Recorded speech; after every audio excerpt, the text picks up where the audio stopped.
Namibia's capital, Wind-hoek, is reputed to be one of the cleanest cities in the world.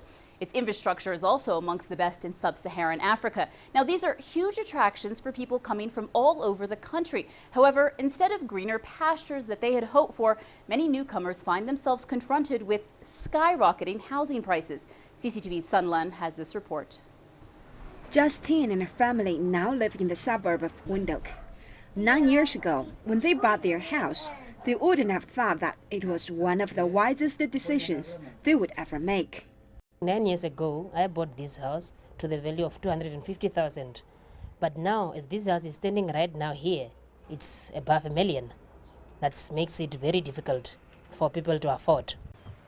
However, that nearly five-fold increase in the house price is no longer news in Wind-hoek.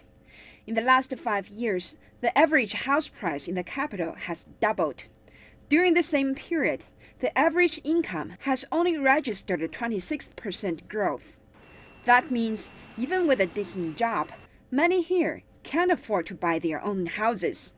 It's very challenging because the market sector is being driven by a more private sector than public sector.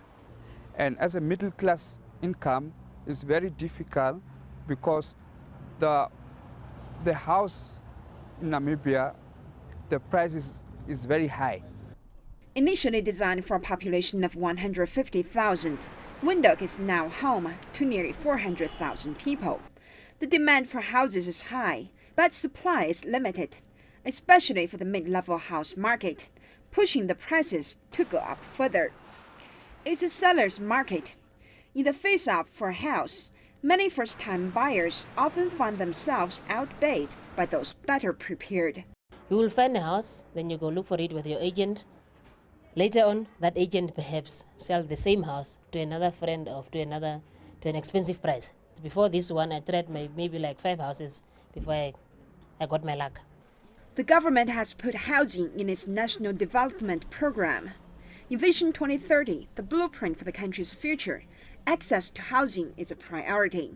The government visions is clear, especially through the Ministry of Local Government, that they want each and every, because housing is a basic need of each and every person, you understand, and they want each and every person to have shelter. In that spirit, the government rolled out a mass housing scheme last year. It intends to build nearly 10,000 low-income houses in the first 2 years of its implementation. That might help to ease the shortage in supply, but still it's a far cry from the huge gap. I watch TV. Justine and her family are overjoyed that 9 years ago they made the right decision. But for many here, owning their houses still remains a remote dream. Sun Lan, CCTV, Wind-hoek, Namibia.